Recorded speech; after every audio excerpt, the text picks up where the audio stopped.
Welcome to episode 35 of the Sports Geek podcast. On today's episode, we chat with Dan Pinney from the Melbourne Storm about the Melbourne Storm's recent Twitter handle change and look back at the SB night. And why the hell is this podcast so late? Welcome to the Sports Geek podcast, the podcast built for the sports digital marketer. And now, here's your host who's reading your tweets right now, Sean Callanan. Thanks, DJ Joel. My name is Sean Callanan from Sports Geek. You can send me a tweet on either of those handles, at Sean Callanan or at Sports Geek. Thank you for doing so. Really appreciate the feedback that we're getting, both on Twitter, LinkedIn, Google Plus even, and also Facebook, facebook.com/sportsgeek. On this episode, we have a chat to Dan Pinney from the Melbourne Storm on halftime, and also I'm going to have a look back at a very successful SB night at Honey Bar and go through some of the questions that were that I was asked throughout the night and answer them here. I'm going to have a bit of a Q&A section. I'll keep this episode short and sweet because it is late. Apologies for that. I am aiming to get the Sports Geek podcast out every Friday, Australian time. And unfortunately, this week has been one of a technological nightmare with a website getting hacked that I had to fix. And then on top of that, I decided to spill water on my MacBook Air, which is now relatively useless. So I'm now currently working on a completely new MacBook with a completely new GarageBand. So apologies for its lateness, and I hope I can get all the sound and levels right using the new fangled GarageBand 10. So first of all, here is my segment on halftime with Daniel Harford and special guest from the Melbourne Storm, Dan Pinney.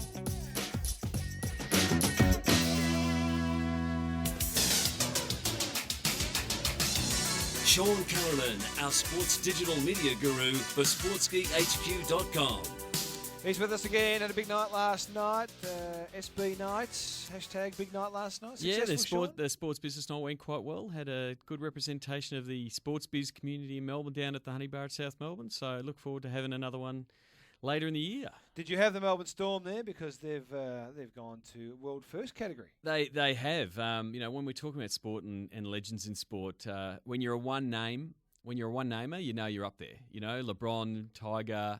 You know, Buddy, when you're Yes. one, everyone knows you by the one name, Sure, and to us, yeah, exactly. And it's the same way from a Twitter point of view. And last night, the Storm swapped over their handle. They have been known as at Melbourne Storm. Yep. They haven't done anything ridiculous. They haven't changed to a love symbol like Prince or anything. They've just gone down to just Storm.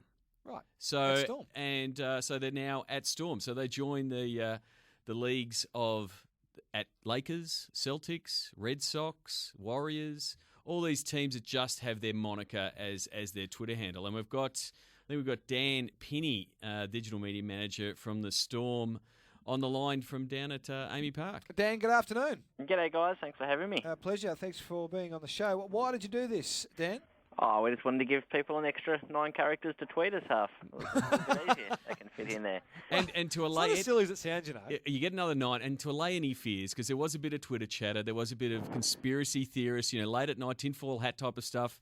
It was, oh my God, the Storm are leaving Melbourne because we've dropped the Oh, Melbourne of from the course. name. It's like, no, we can allay those fears right now. The Storm are staying in Melbourne, and so much so, the other thing that they've done, which is the world first, so that the name is not one thing. The new jersey they're going to have for the Auckland Nines, they're going to have the Twitter, their Twitter name, their Twitter handle at Storm on the front of the jersey. Yes, it's great. It's actually one of the first in the world that we can put it on that really big prominent property on the front of the jersey. Have you seen Twitter being a really good way for the Melbourne Storm brand to expand and get a lot more intimate with the followers? Oh yeah, it's massive for us, and it's great for our brand in Melbourne as well, and to push, obviously the Storm brand. That's why we went down to just our moniker. But it's such an intimate platform, and you can really directly communicate with with each other one-on-one via Twitter. So yeah, it's been great for us. Is it a chance with the Auckland Nines being a new concept in rugby league to try a few things and see what sort of response you get? Yeah, it is. Yeah, and that's why we've put that Storm on the front of the jersey. Its social's been a bit of a focus for us during the pre-season and during the trials.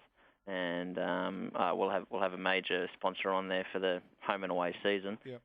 But that's sort of our focus during the season and leading up to the season. Obviously get that brand out there and get the season underway and start selling some tickets for the home and away season, of course. And the important thing is, just from you and I are both on Twitter, and so is Dan at Dan Pinney. Give him a follow, everybody. Is that Twitter is still still sort of, I don't want to call it minor leagues, but still smaller than, if we're looking at Facebook. So there's 12 million people on Facebook, and there's over 250,000 people that like the Storm, but they're at 45,000 or around about that from a Twitter followers point of view. So there are still a stack of people that are still haven't jumped on board with Twitter. So, so what this does is it helps amplify to everyone that, one, the Storm are very serious about Twitter, and it provides that insider access. But what we want is more people on it, because the more people are on it, the better the conversation. Yeah. If you've been watching the tennis and those kind of things, the Stanimal was trending last night at the end of the 5-setter. So I think getting the Twitter avatars or the handles on the jerseys and on the field and those kind of things helps convert people to say, oh, I'm going to sign up. And so I will follow my footy team and develop a bit of a connection with Storm. Yeah. And so that's what it offers for you, doesn't it, Dan? Yeah, absolutely. It's a great, like I said, it's a really intimate sort of platform, and we love the fans on there, and they love us. We've got a certain little voice on our, I guess, the way that we communicate with fans, with different teams and different personalities and pop culture. So it's a really good fun channel, actually.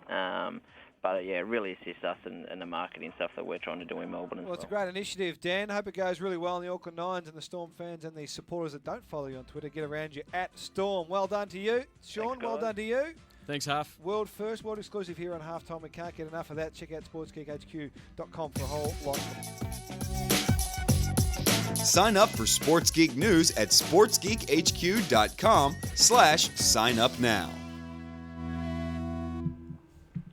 So what do you think? Is it worthwhile changing the Twitter handle to the one-name handle? For mine, I think it's a good move. It's great when you can, in a tweet, just mention your team. So I think there'll be a lot more mentions of the Storm. I don't think it'll be that much different in the sense that they were Melbourne Storm. Previously, they were Melb Storm RLC. So again, it's been a transition for the Storm, and a few teams have done that, sort of trimmed down their Twitter handle to be closer aligned to their brand and closer aligned to the trademarks that they have. If you can nab that handle, I suggest you do so. Simply contact Twitter and say you want the handle. I think the other thing is just that the fact that Twitter still needs more followers. Just on the numbers, both in Australia and around the world, just that they're still trailing Facebook for numbers. So there's always opportunities to tell Facebook fans specifically why they should be on Twitter. And it is a different platform. It's a conversational platform. It does take a little bit of learning. I think Twitter have improved in their first user experience. I think they're focused a little bit too much on celebrities and celebrity news for mine. But if, as a sports team, you want to train your fans to be following your handle, and I'm sure more Storm fans will sign up and follow at Storm as a result. So the SB night was very successful. We had about 60 people at the Honey Bar last Tuesday, and from a wide range of sports and from a wide range of disciplines. There was marketing people, that kind of thing. I did have a second interview planned for this podcast, and as I said, it hasn't been the best week, and it got cancelled on Thursday. So I'm going to fill a little bit of that time, not too long, but with a bit of a Q&A section, and just answer some of the questions that were asked during SB night, and also the ones that were asked of me, of people from the night. So one of them was from a few of the younger attendees coming from recent graduates or trying to break into the sports business industry, And it is a question I get a lot of, how do I break into the sports business? And for mine, it is a very hard business to break into. I was able to do it, and I can sort of share a little bit of a story of how I was able to do it with Sports Geek. It was a bit of right timing and right skill set at the time. For the people who don't know, if you haven't heard the Sports Geek origin story, it's not available on Netflix yet.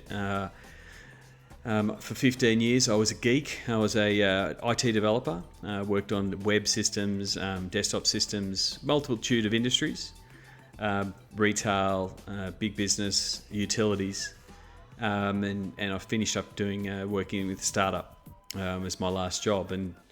But at the same time, I was always dabbling in the world of sport. So I did some TV work with the Western Bulldogs way back in 1998. I'll even share a link to the YouTube clip in the show notes. I did a basketball show for the NBL around that time as well, and also did some data analysis with the Mountain West, who we spoke to, Dan Butterley, on the podcast previously. If you want to link to, I'll leave a link to that show when Dan talks about how the Mountain West Conference got started. But sort of take you back 4 or 5 years ago now, 2010. I pretty much started by using all the platforms.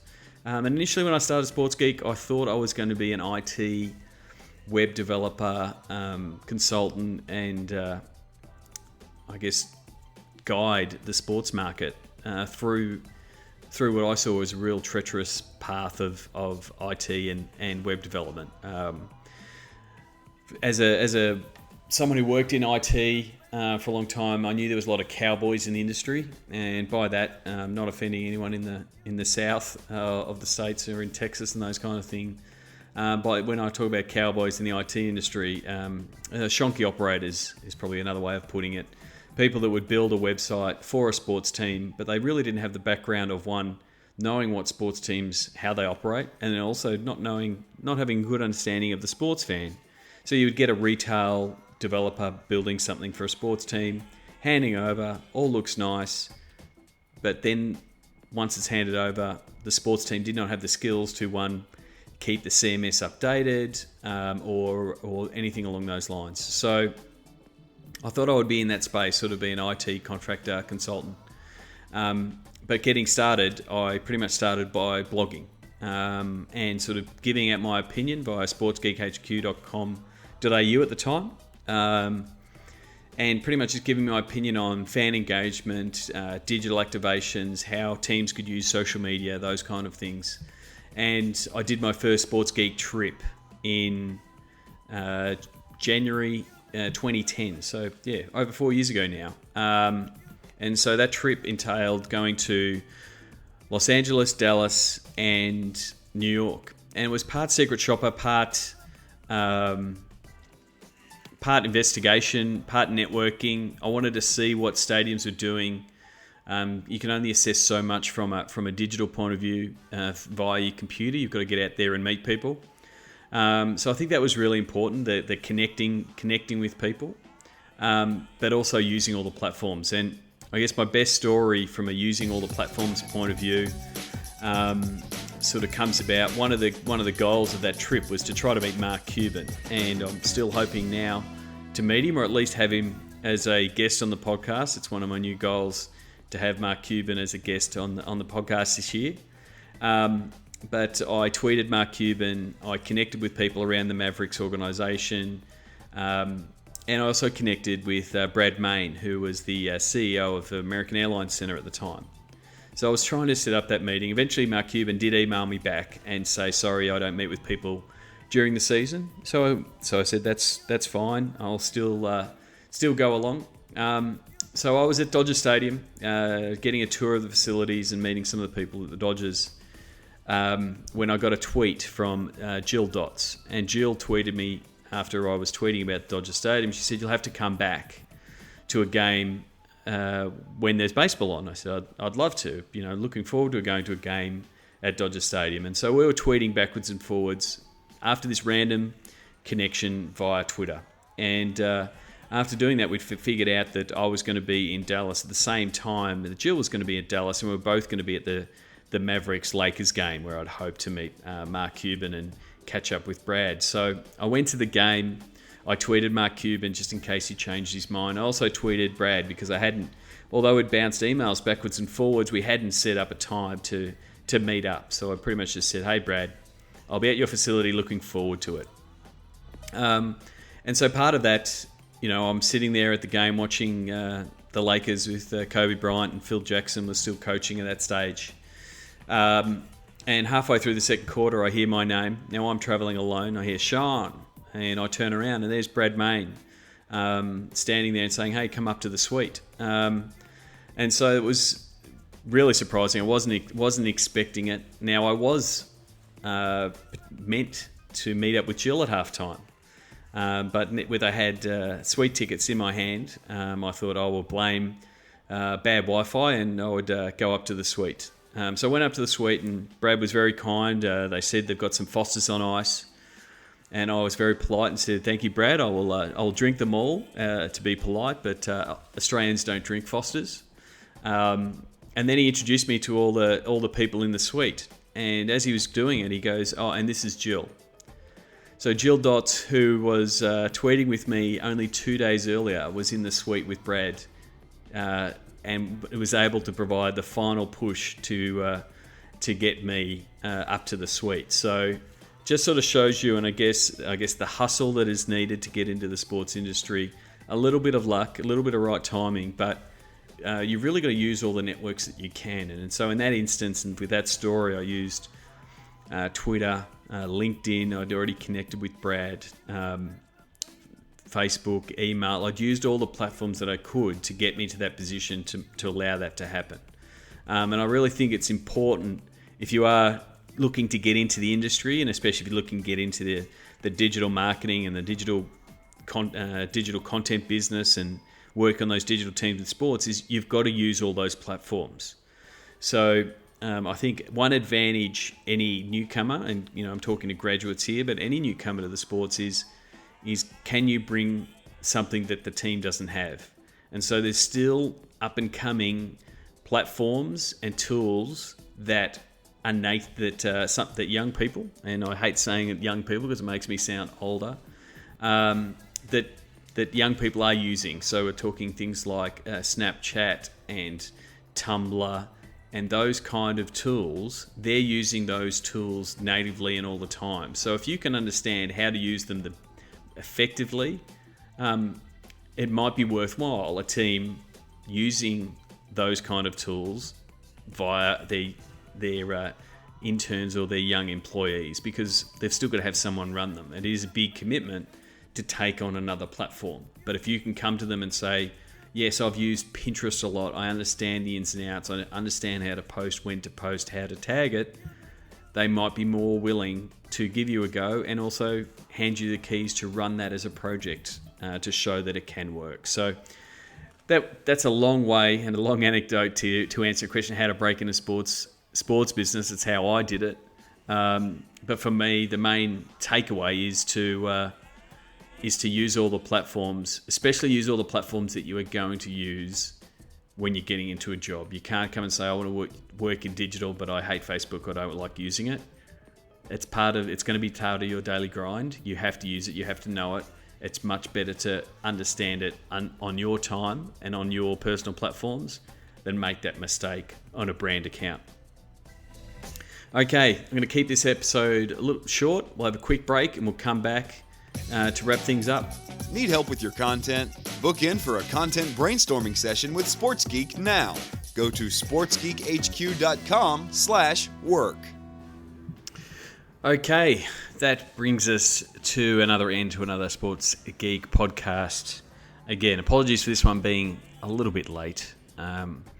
Even Sports Geek can have technical difficulties, but hopefully this will record and I'll be able to export it out of GarageBand okay, and it will be up and working. One other note, if you haven't given Beers, Blokes and Business podcast a listen, I I'd suggest you do. I'm learning a lot from the blokes in doing the podcast. We're getting some really great feedback. But for those who work in digital, the episode this week, episode 25, you can go to beersblokesbusiness.com/25, is on content marketing and the ability for businesses now to tell their story, and no more so than the sports business. You're all in the content marketing game. Yes, you are producing content and match reports, but in the end, it is all part of content marketing. And I did like Steve Sematino's final takeaway from it, that the marketing side doesn't matter. It is about the content. So producing great content is marketing in itself. So, okay, that noise tells me to dedicate this show and get out, do the social media post of the week. So this is episode 35. You can get the show notes at sportsgeekhq.com/35. A few available. One is Kevin Durant, who has absolutely been going bonkers in the NBA recently. Another one from the NBA from the 90s, Reggie Lewis, taken away from the NBA scene far too soon. But for my being a Collingwood supporter, and I know that'll get some people to tune out and turn off this podcast immediately, I'll have to give it to the Macedonian Marvel, Peter Dacos, and one of the first clients of Sports Geek, Peter Dacos. I'll leave a clip of Dakes' highlights in a YouTube clip in the show notes. Check them out. If you don't know what Australian football is, Dakes was one of the best at kicking that strangely shaped oval ball. This week's sound of the game and this week's social media post of the week are intrinsically linked. Very lucky that to have former guest on the show, Shane Harmon, CEO of Westpac Stadium over in Wellington.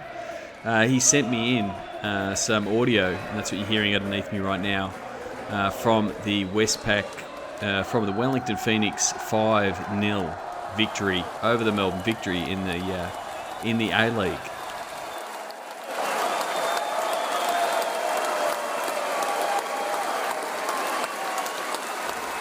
So, how have I linked the sounds of the game to the social media post of the week? Now, normally the social media post of the week, I try to focus on terrific implementation, smart and savvy tweets or posts by teams, and I try to steer clear of the silly mistakes. But this one, related to this game, for mine, just was pretty much as wrong as you can get from a social media post from a sports executive. Scott Munn is the CEO of the Melbourne Heart, and after his crosstown rivals, the Melbourne Victory, lost to the Wellington Phoenix 5-0, he decided to send a tweet to celebrity chef and well-known Victory fan, George Columbaris.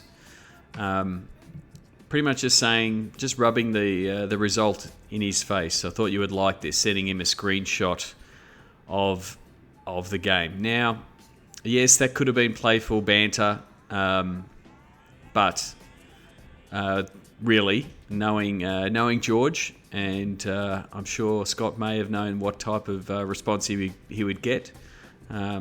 George came back hard, and it's effectively the same as a sports team owner having a go at Gordon Ramsay. And you would understand what you would expect to be getting back from him. And then it wasn't so much the first one. You could have written off the first one as light-hearted banter, but to come back and say in some cultures 5 is a lucky number. I just thought it was a misjudged tweet by Scott there. Really. For my advice, if you're looking for your executives to be on Twitter, or if you're tweeting as a representative of the team, you've got to really stick a hard and fast line of sticking to the team line and not bringing your team into disrepute or any damage. And if you look down the Twitter trail there, a lot of fans had their say of displeasure at what Scott was tweeting. So, as I said, don't normally focus on the negative side of Twitter, but that one was a talking point at SB Night, so I just thought I could not leave it there. That signal is the closing 2 cents. I'm going to use my experience from this week. If you're out there in the field trying to cover your sport or do a job, always have a backup plan. Have a secondary device, have second access to internet. Here I am producing this podcast on 3 computers. Always have a backup plan and always back up. Please leave a review on iTunes. Go to sportsgeekhq.com/iTunes. Find all Sports Geek podcasts at sportsgeekhq.com/SGP. Want to maximize returns from your digital team? Contact Sports Geek about content and commercialization workshop. Thanks for listening to the Sports Geek Podcast.